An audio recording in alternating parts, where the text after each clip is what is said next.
નમસ્કાર દર્શક મિત્રો, મિરર ઓફ ધી વર્લ્ડમાં આપ સૌનું હાર્દિક સ્વાગત છે।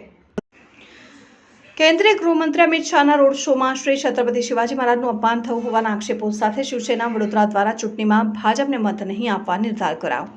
શનિવારે ભારતીય જનતા પાર્ટી વડોદરાના લોકસભાના ઉમેદવાર ડોક્ટર હેમાંગ જોશીના પ્રચાર માટે વડોદરામાં આવેલા કેન્દ્રીય ગૃહમંત્રી અમિત શાહનો રોડ શો યોજાયો હતો। ઋણમુક્તેશ્વર મંદિરથી આ રોડ શો યોજાયો, જેમાં હજારો લોકો જોડાયા। અમિત શાહના રોડ શોને પગલે ક્ષત્રિય આગેવાનોને નજરબંધ કરાયા અને બીજી તરફ ન્યાય મંદિર નજીકથી શ્રી છત્રપતિ શિવાજી મહારાજની પ્રતિમા હતી। પ્રતિમા મૂકેલી છે। અહીં વડોદરામાં શ્રી છત્રપતિ શિવાજીની શોભાયાત્રામાં હજારોની સંખ્યામાં લોકો જોડાય છે।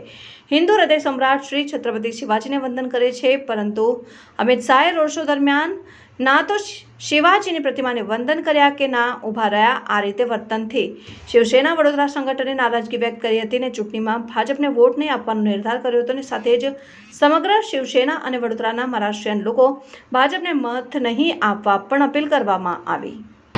બહુ દુઃખ સાથે કહેવું પડે છે કે જનતા પાર્ટી હિન્દુત્વની વાતો કરે છે, જે ખોટું હિન્દુત્વ છે એ કાલે આખા બરોડાએ જોયું, આખા ગુજરાતે જોયું ને હવે તમારા માધ્યમથી આખો દેશ જોશે। તમે વિચાર કરો, અમારા આરાધ્ય દેવત શ્રી છત્રપતિ શિવાજી મહારાજની જે પ્રતિમા છે, જ્યારે છત્રપતિ શિવાજી મહારાજની જે જયંતિ હોય આવે છે ત્યારે આ પ્રતિમા જ્યારે બહાર આવે છે ત્યારે લાખોની સંખ્યામાં વડોદરાના ભક્તજનો એમના દર્શન માટે જાતે જ બહાર આવે છે અને મોટી સંખ્યામાં એમના દર્શન કરે છે। એવામાં જ્યારે રોડ શો હતો અને રોડ શોમાં આ જે પ્રતિમા મહારાજની આજે પ્રતિમા અહીંયા મૂકવામાં આવી હતી, બહુ દુઃખ સાથે કહેવું પડે છે કે અમિત શાહ સાહેબ જેવા જે આટલા હિન્દુત્વની વાતો કરે છે પણ એમને અમારા મહારાજ ના દેખાયા। ફક્ત હાથ આમ હલાવીને જતા રહ્યા। ભાઈ, આ મહારાજ છે અમારા, તમારે ઊભું રહીને તમારે હાથ જોડવાના હતા। શું તમે લોકોની સામે હાથ જોડો છો? આ મહારાજની સામે હાથ જોડ્યા હોત ને આજે તમને વોટ પણ મળત, પણ આજે તમે અમારા છત્રપતિ શિવાજી મહારાજનું જે અપમાન કર્યું છે એ વડોદરા શિવસેના સહન નહીં કરે। અને એક આહવાન કરીએ છીએ તમામ હિન્દુ સંગઠનોને, મરાઠી સમાજના તમામ મારા ભાઈઓ અને બહેનોને કે જે આપણા મહારાજનો નથી એ આપણા કોઈ કામનો નથી। મહારાષ્ટ્રીયન સમાજ આ વિશે કંઈ મુખ્ય પગલું ભરશે?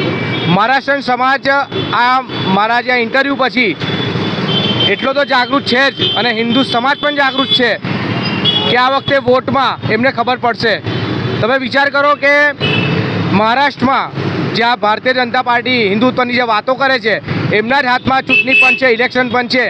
એમને શિવસેનાના એક ગીતમાંથી જય ભવાની શબ્દ હટાવવાનું એક એમને સર્ક્યુલર મોકલ્યું છે, હિન્દુ શબ્દ હટાવવાનું સર્ક્યુલર મોકલ્યું છે। શું આ બધું ગુજરાતની ને વડોદરાની જનતાને ખબર છે? આ નથી ખબર। આ ભારતીય જનતા પાર્ટી હિન્દુત્વના નામ પર જે ખોટા ખોટા વોટ માંગી રહી છે એનું ઉત્તમ ઉદાહરણ આ તમે જોઈ શકો છો કે કાલે આટલો મોટો ભવ્ય રોડ શો જે એ લોકો કહેતા હતા, પણ આ રોડ શોમાં તમે જુઓ કે અમારા છત્રપતિ શિવાજી મહારાજનું જે અપમાન કરવામાં આવ્યું છે એ તમામ હિન્દુ સંગઠનો અને મરાઠી સંગઠનો અને મરાઠી અમારો સમાજ આ બિલકુલ સહન નહીં કરે। આનો જવાબ અમે વોટમાં આપીશું।